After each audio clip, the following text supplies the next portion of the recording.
क्यों बच्चों, पढ़ाई चल रही है या फिर पिलाई? आपको केवल अपनी जिंदगी में 2 साल पिलवाना है। फिर क्या आप आईआईटी में या तो इंजीनियर बन जाओगे, या फिर किसी बड़े हॉस्पिटल में डॉक्टर, या फिर आप मेरी तरह विदेश में आकर करोड़ों रुपए छापोगे। तो अब आपको केवल 2 साल अच्छे से मन लगा के पढ़ना है। उसके बाद जिंदगी सेट है।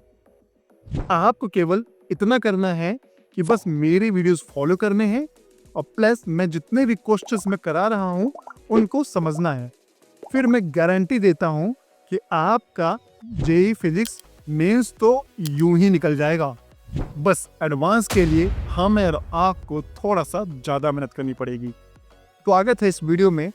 इस वीडियो के माध्यम से मैं आपको लॉज ऑफ फ्रिक्शन पढ़ाने वाला हूं। सो बच्चों, फर्स्ट लॉ ऑफ फ्रिक्शन क्या बोलता है? First law of friction basically kinetic friction को डिफाइन करता है। सो मैंने आपको पिछली वीडियोस में ऑलरेडी बता चुका हूं कि काइनेटिक फ्रिक्शन कब और कैसे एप्लीकेबल होती है। तो समझिए, काइनेटिक फ्रिक्शन के लिए क्या होता है कि दो बॉडीज को आपस में स्लिप करना या स्लाइड करना बहुत ही ज़्यादा इंपॉर्टेंट होता है। अगर दो बॉडीज स्लाइड नहीं कर रही या स्लिप नहीं कर रही हैं तो हम मानेंगे कि काइनेटिक फ्रिक्शन नहीं लग रहा। सो काइनेटिक फ्रिक्शन के लिए आप एक एग्जांपल के तौर समझिए। मैं इस फ्लोर पे खड़ा हूँ, ठीक है बच्चों, और इस फ्लोर पे बेसिकली मैं स्लाइड कर रहा हूँ। अब काइनेटिक फ्रिक्शन या बेसिकली फ्रिक्शन हमेशा रिलेटिव मोशन को अपोज करता है, मोशन को नहीं, रिलेटिव मोशन को। सो रिलेटिव मोशन क्या होता है? रिलेटिव मोशन बेसिकली किसी ऑब्जेक्ट का मोशन किसी दूसरे ऑब्जेक्ट के रिस्पेक्ट में जब हम देखते हैं तब हम उसे रिलेटिव मोशन बोलते हैं। मानिए ये फ्लोर जिस पे मैं खड़ा हूं, ऑफ कोर्स वो तो रेस्ट पे ही है, वो तो मूव नहीं कर रहा, लेकिन मैं इस फ्लोर पे मोशन में मूव कर रहा हूं। सो बेसिकली मेरी इस बॉडी का जो मोशन है इस फ्लोर के रिस्पेक्ट में आगे की तरफ है। तो इसका क्या मतलब है? फ्लोर मेरे इस मोशन को अपोज करेगा, मतलब रिलेटिव मोशन को अपोज करेगा। सो फ्रिक्शन फोर्स किस तरफ लगेगा बच्चों, आपको पता है? कमेंट करके बताइए। हाँ जी, बिल्कुल सही पकड़ा आपने। फ्रिक्शन पीछे की तरफ लगेगा। बेसिकली मेरी बॉडी पे, क्योंकि मेरी बॉडी मूव कर रही है, तो मेरी बॉडी मूव कर रही है फ्लोर रिस्पेक्ट में, तो फ्लोर मेरी बॉडी पे फ्रिक्शन फोर्स हमेशा मोशन को अपोज करेगा और पीछे की तरफ लगाएगा। बट अब इसका डायरेक्शन तो हमने समझ लिया, लेकिन इसका मैग्नीट्यूड कैसे डिसाइड करेंगे? मैंने बच्चों आपको पिछली वीडियो में बताया था कि मैग्नीट्यूड के लिए हम directly mu multiply by N लिखते हैं। मतलब म्यू के which is the kinetic coefficient force, basically coefficient of kinetic friction बोलते हैं, हम इसे म्यू के बोलते हैं, और इसको हम नॉर्मल रिएक्शन फोर्स से मल्टीप्लाई करते हैं, तो ये हमेशा काइनेटिक फ्रिक्शन देता है। सो मेरी बॉडी पे जो नॉर्मल रिएक्शन फोर्स है वो ऊपर की तरफ लग रहा है, अप डायरेक्शन में, और फ्रिक्शन फोर्स डायरेक्शन हमें पता है पीछे। और समझिए मेरा वेट 80 kg है और आप g की वैल्यू जो एक्सेलरेशन ड्यू टू ग्रेविटी है उसको आप 10 मीटर पर सेकंड स्क्वायर ले सकते हैं। ठीक है बच्चों, तो आप मुझे कमेंट करके बताइए कि मेरे पे फ्रिक्शन फोर्स बेसिकली उसका मैग्नीट्यूड क्या होगा। ठीक है, मेरा वेट है, मतलब मास बोल देता हूं मैं, वेट आप समझते हो वेट और मास में क्या फर्क होता है।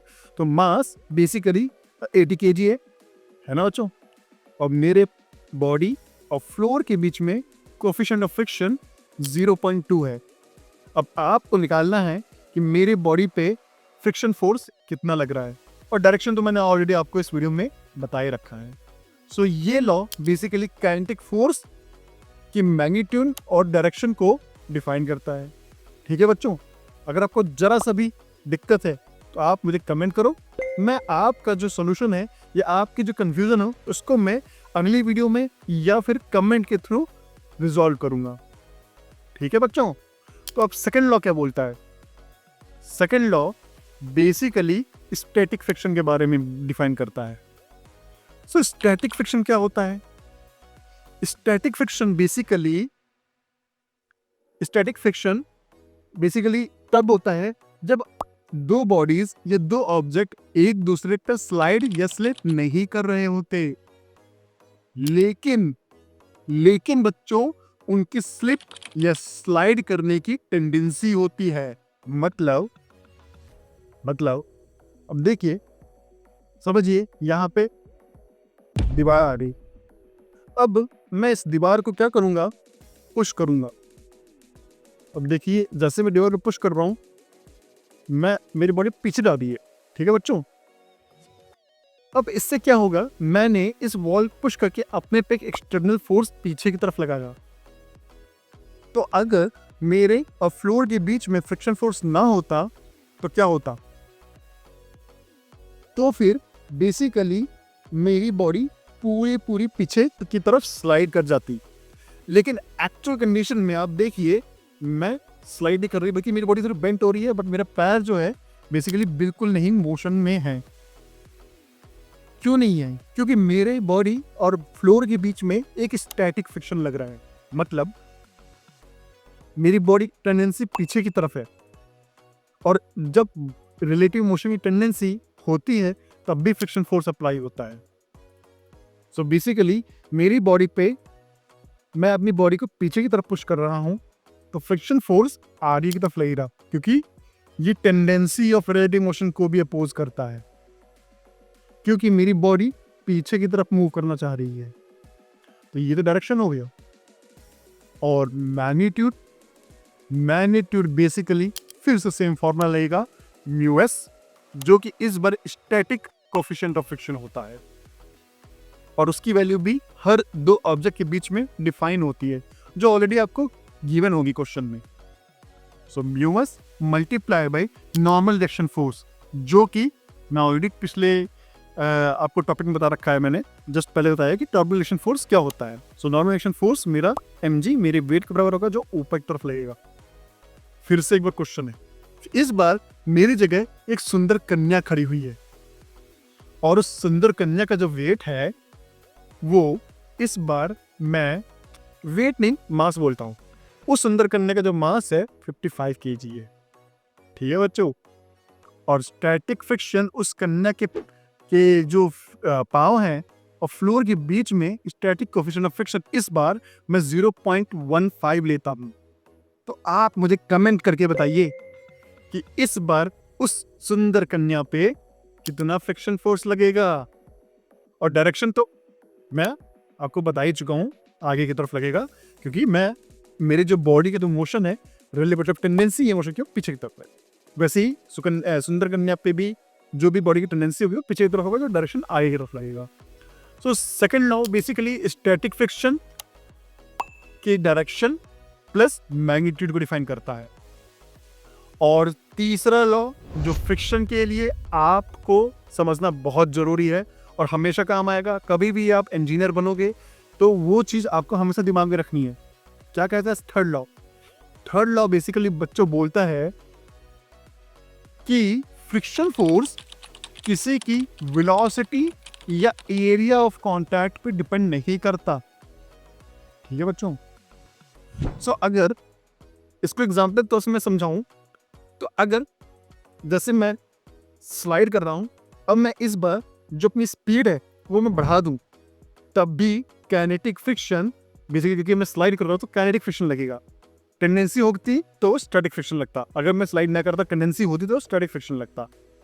क्योंकि मैं स्लाइड कर रहा हूं इसलिए इसकी फ्रिक्शन फोर्स तो जरूर लगेगा, बट मेरी वेलोसिटी पे कभी भी ये डिफाइन नहीं होगा। और अगर बाई चांस समझिए कि जो मेरे पैर हैं वो थोड़े मोटे और थोड़े बड़े हो जाएं हाथी जैसे, तो उस मोमेंट पे जो मेरे पांव और फ्लोर के बीच में जो कोएफिशिएंट ऑफ फ्रिक्शन है वो तो कांस्टेंट रहेगा, बट एरिया ऑफ कांटेक्ट पे डिपेंड नहीं करेगा, ठीक है बच्चों। तो इसका मतलब है थर्ड लॉ बोलता है कि friction basically area of contact और वेलोसिटी ऑफ मोशन पे डिपेंड नहीं करता। सो ये बेसिकली 3 लॉज हैं जो आपने एक बार समझ लिए, आपका फ्रिक्शन का कॉन्सेप्ट क्लियर हो जाएगा। और बस यही 3 लॉ को समझाने के लिए मैंने ये वीडियो बनाई है। अगर आपको ये वीडियो पसंद आई है तो आप लाइक, सब्सक्राइब और कमेंट करना बिल्कुल ना भूलें। इससे मुझे मोटिवेशन मिलेगा कि मैं आपके लिए अपने जॉब से टाइम निकालकर और इंटरेक्टिव वीडियोस बना सकूं, सो दैट आप अपना सपना आईटी में जाने का और डॉक्टर बनने का पूरा कर सकें। इससे मुझे बहुत खुशी मिलेगी। चलिए अब मिलते हैं नेक्स्ट वीडियो में, तब तक के लिए धन्यवाद।